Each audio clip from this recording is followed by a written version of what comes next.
दोस्तों, भारतीय फिल्म जगत के इतिहास में भारत के हर प्रदेश का कुछ ना कुछ योगदान तो रहा ही है। भारत के उत्तर पूर्व में स्थित त्रिपुरा प्रदेश का भी एक बहुत बड़ा योगदान हिंदी फिल्म जगत में देखा गया है। यहाँ पर एक ऐसे महान कलाकार ने जन्म लिया जिसका एक अमीर राजघराने से संबंध रहा है, लेकिन उसने राजमहल के राजसी सुखों को त्याग कर संगीत की कला को अपना जीवन समर्पित कर दिया और संगीत जगत में एक ऐसी शख्सियत बनकर उभरे कि उनका कोई सानी न बन सका। आखिर कौन है वह कलाकार? ऐसे कलाकार के बारे में जानने के लिए हमारे साथ जुड़े रहें और इस वीडियो को अंत तक पूरा जरूर देखें। ऐसे महान कलाकार का नाम है सचिन देव बर्मन, जिन्हें हम प्यार से बर्मनदा या एस डी बर्मन के नाम से भी पुकारते हैं। एस डी बर्मन का जन्म 1 अक्टूबर सन 1906 को त्रिपुरा, मणिपुर के देव बर्मन राजघराने में हुआ। इनकी माता का नाम राजकुमारी निर्मला देवी और पिता का नाम राजकुमार नवदीप चंद्र था। सचिन अपने 9 भाई बहनों में से सबसे छोटे थे। उन्होंने अपनी आरंभिक शिक्षा अगरतला बोर्डिंग स्कूल से की और उसके बाद विक्टोरिया कॉलेज कोमिला से कॉलेज की शिक्षा पूरी की। इन्हें बचपन से ही पढ़ाई के साथ साथ संगीत का बहुत शौक था।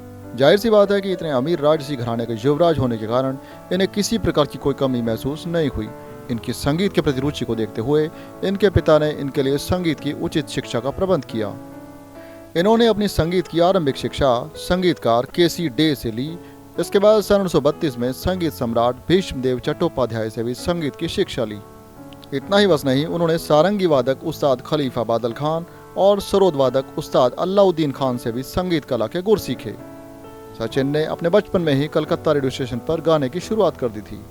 उनके गायन का पहला रिकॉर्ड सन 1932 में रिलीज हुआ। यह एक बंगाली लोक संगीत का एल्बम था। आइए अब बात करते हैं सचिन दा के पारिवारिक जीवन के बारे में। सचिन दा की शादी सन 1938 में मीरा दास गुप्ता से हुई, जो कि खुद एक सुरीली गायिका थी। उनका आपस में प्रेम विवाह हुआ था, जो कि उनके राजघराने को मंजूर न हुआ।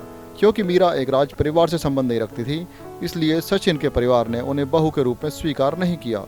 लेकिन सचिन ने अपनी पत्नी का साथ नहीं छोड़ा और अपने परिवार से नाता तोड़कर भी जिंदगी भर मीरा के साथ ही रहे। इनके यहाँ एक पुत्र ने जन्म लिया, जो कि आगे चलकर राहुल देव बर्मन के नाम से प्रसिद्ध हुए। सचिन दा ने सन 1937 से ही बंगाली फिल्म जगत में अपनी पहचान एक गायक और संगीतकार के रूप में कायम कर ली थी। लेकिन इसके बाद सन 1944 में यह मुंबई में आकर बस गए और अब इन्होंने हिंदी फिल्म संगीत का सफर शुरू किया।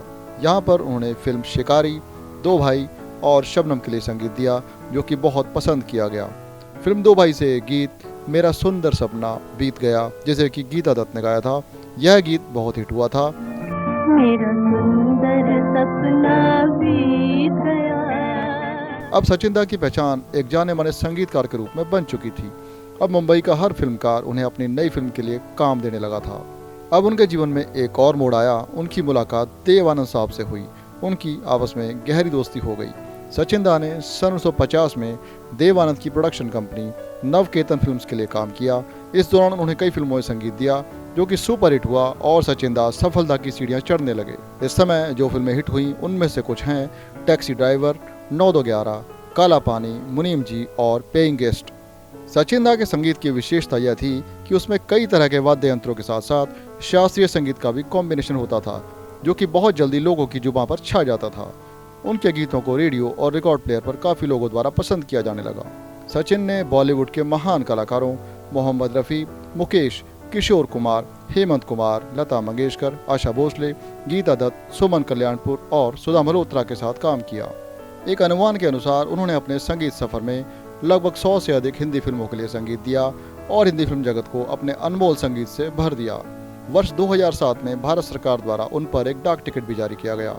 त्रिपुरा सरकार ने भी सचिन दा के संगीत जगत के योगदान को देखते हुए उनके नाम से एक अवार्ड, सचिन देव बर्मन अवार्ड जारी किया, जो कि हर वर्ष फिल्म जगत में अच्छे संगीत के लिए दिया जाता है।